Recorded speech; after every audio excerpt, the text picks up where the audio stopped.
Welcome to the deep dive.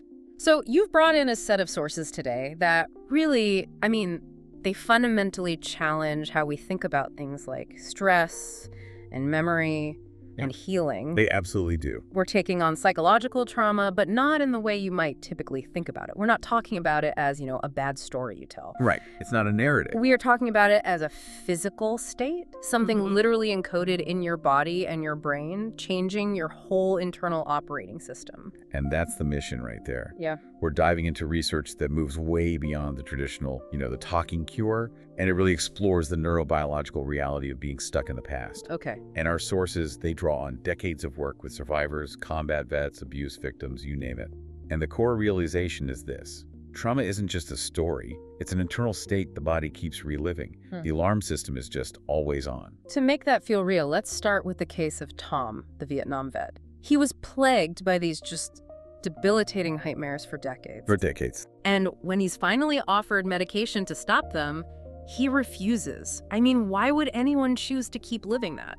Well, his reason really cuts right to the heart of what makes this so complex. Tom said that if he took the pills, if the nightmare stopped, he would be abandoning his friends who died. He would be leaving them behind. Exactly. He saw himself as a living memorial. His own father, a veteran of the Battle of the Bulge, was the same. He was constantly comparing his own kids to the friends he lost back in 1944. Wow. For both of them, the moment the trauma happened, their lives just stopped. It shows how trauma can get fused with loyalty, with meaning, making the body actually reluctant to let go of the pain. And that idea of being frozen in time really shows up in the symptoms. For Tom, it wasn't even the flashbacks that were the worst part. It was the numbing. The emotional numbing, yeah. He felt completely distant from his family, like he was living behind a thick glass wall. He even experienced depersonalization, where he'd literally watch himself from a distance. He'd see himself arguing a court case and wonder how that guy, who looked like him, could be so functional, while he, the real Tom, felt absolutely nothing inside. So that numbness, it creates this void, this aimlessness. Which the body just instinctively tries to escape. And the sources say the only time he felt any relief from that huge internal emptiness was during something really intense. Like defending a mobster on a murder charge. Exactly. He said in those moments, it felt like being back in combat. He was fully alive. But the second he won the case, all that energy just vanished. So he was chasing that high-stakes arousal just to feel something, to escape being dead inside. Now, to understand why early treatments missed this, we have to look at the history, right? The medical field was on a roll. A massive roll, yeah. This was the era of huge pharmacological breakthroughs. You had lithium for bipolar disorder, clozaril for chronic patients. A lot of optimism. Oh, huge optimism. This idea that we could conquer human misery with chemistry. And that really cemented the brain disease model in psychiatry. The thinking became, if we can fix something this complex with a simple salt, then all suffering must be a chemical problem. And the data seemed to back that up for a while. You pointed out a study where schizophrenic patients on drugs alone actually did better than patients who also got intensive psychotherapy. And that's so critical. That finding gave the entire field the justification to move away from looking at feelings and relationships as the root of suffering. And move toward a model of chemical imbalances and brain deficits. The focus shifted from exploration to prescription. But then, in 1994, neuroimaging changed everything. Researchers could finally put someone in a scanner and see what happens in the brain during a flashback. This is our first big nugget. Nugget 1. The brain during a flashback. They used PT scans and fMRIs, and they compared the brain looking at a neutral memory versus one triggered by a trauma script. And the scans showed 3 really startling things right away. Okay, so walk us through those findings. First, in what they call image A, you see this overwhelming activation in the right limbic area. That's the emotional brain, the alarm system. It's just lighting up like a Christmas tree. Raw danger. That makes sense. They feel terrified. But what about the thinking part of the brain? Well, that's what brings us to image C. This is the crucial part. They saw a massive deactivation in Broca's area. Broca's area, that's the speech center. The main speech center. Yeah. And it just shuts down. This is profound. It means when the trauma is active, you literally lose the capacity for language. So speechless terror isn't a metaphor, it's neurobiology. Your speech center is offline, so you can't build a story or explain what's happening. You're completely trapped in the raw emotion without the tools to articulate it, and that leads to the third finding. Image B, intense activation in the visual cortex. So they're seeing it. They're re-experiencing it as pure, fragmented sensory data. Isolated images, sounds, body sensations, smells. It's not a story. It confirms why survivors say it's unspeakable because it's stored below the level of language. Okay, so you have this hyper-aroused state, the person with their foot stuck on the gas. But what about the opposite, the shutting down that Tom felt? That's the freeze response. And this is nugget 2, numbing and freeze. They looked at a woman named Ute, who was in the same accident as another patient.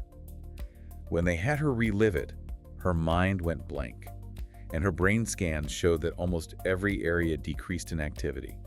She felt nothing. The body's just pulling the emergency brake. It's pulling the plug to survive. Yeah. And this maps directly onto the autonomic nervous system, the ANS. You have your social engagement system, which is calm and connected. You have the sympathetic nervous system, which is your fight or flight accelerator. Right. And then, if you can't escape, you have this primitive freeze or collapse response. The body plays dead, it conserves energy, you get that depersonalization. So if you're locked in either fight or flight or freeze, you've lost all flexibility. All of it. And we can measure that flexibility with something called heart rate variability, or HRV. Think of it like this. Your sympathetic system is the gas pedal, and your parasympathetic is the brake. Good HRV means you're great at switching between them. You can relax, but you can jump up if you need to. Exactly. But trauma locks your foot on one of those pedals, either full throttle or a total stall. Your system is just constantly mismatched to what's actually happening in the present. Which brings us to childhood, because the brain isn't just dealing with trauma, it's literally being built by these early experiences. It's what they call use-dependent. Yes. If you feel safe as a kid, your brain gets really good at exploration, cooperation, learning. But if you're constantly scared, your brain specializes in one thing, managing fear and threat. And if that becomes the blueprint, the societal cost is just staggering. Which is where you bring in nugget 3, the ACE study. Yeah, the Adverse Childhood Experiences Study. This was a landmark project led by Vincent Felitti and Robert Orlando, and it gives the hard data on the fallout. So what's the core connection they found between childhood and adult health?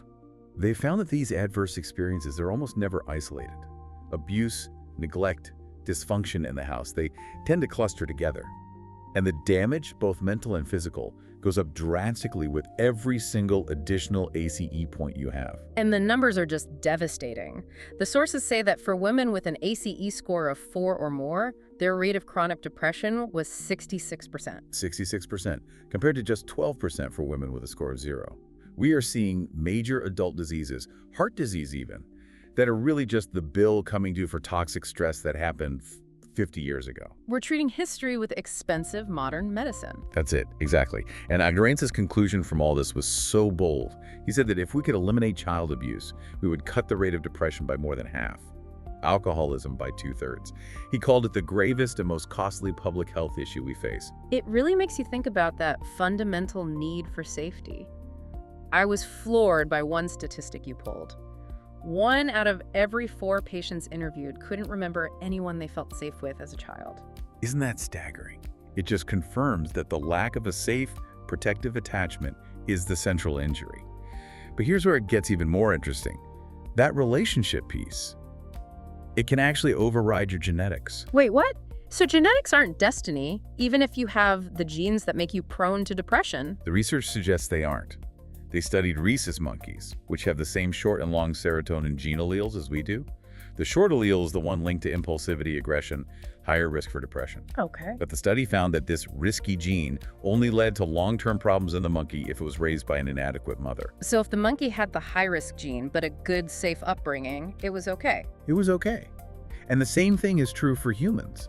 That same gene only leads to higher depression rates in adults if there's a history of childhood abuse or neglect.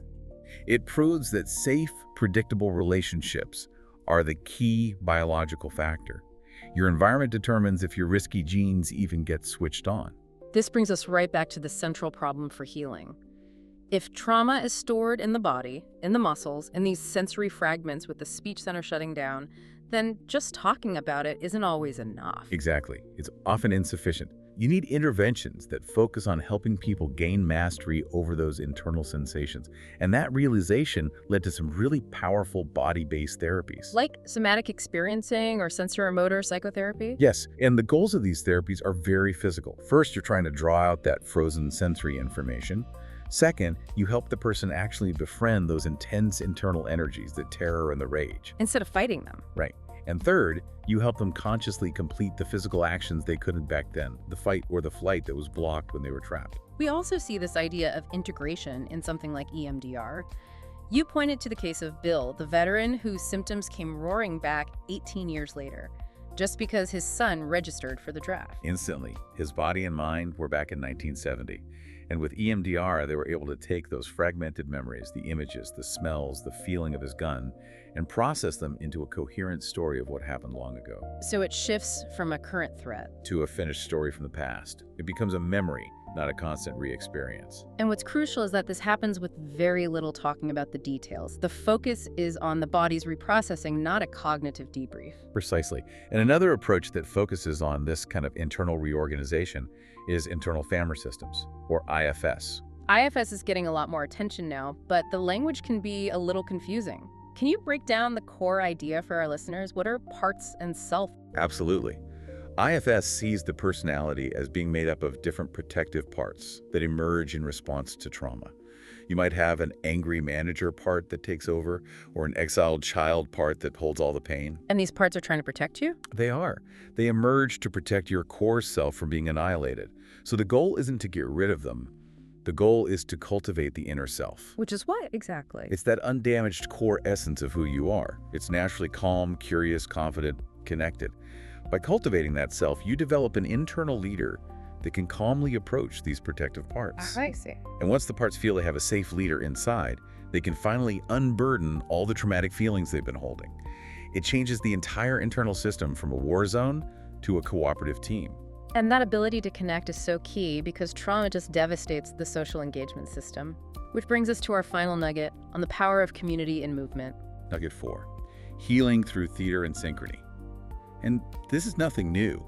Think about military marching or ancient Greek theater collective rhythms have always been used for communal healing, for synchronizing nervous systems. So what does that look like today in a therapeutic setting? Well, programs like Urban Improv use structured movement exercises. They start really small. For instance? Just walking across a stage, then making fleeting eye contact with someone, then holding that eye contact until it becomes, too long.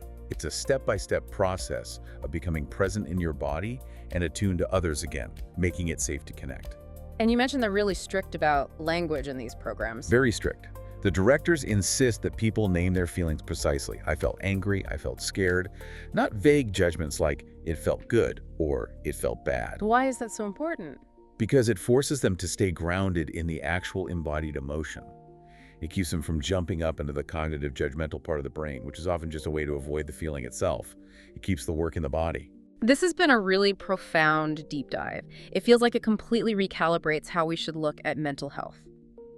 Trauma isn't a thinking problem, it's a change to the body's threat perception map.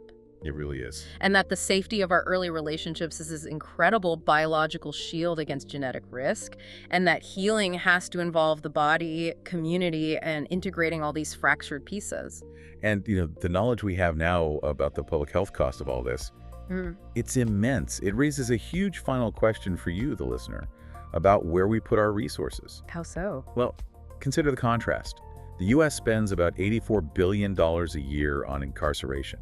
And we know that something like 70% of prisoners in California, for example, were in foster care or were victims of child abuse. So we're paying for the consequences. We were paying a fortune for the consequences. Now, compare that to some Northern European countries. They have much lower crime, much lower long-term medical costs. And it's largely because they make massive investments in things like universal health care, paid parental leave, high-quality childcare. They're investing in safe early environments. They're investing in the foundation. So if child abuse and neglect are the single biggest preventable cause of mental illness, addiction, and violent crime, the question becomes, where should our money go? Should we keep spending billions to correct the symptoms later in life? Or should we make a foundational investment in the safety and connection children need from the very beginning? It really forces us to ask if we want to treat the root cause or just keep paying for the symptoms.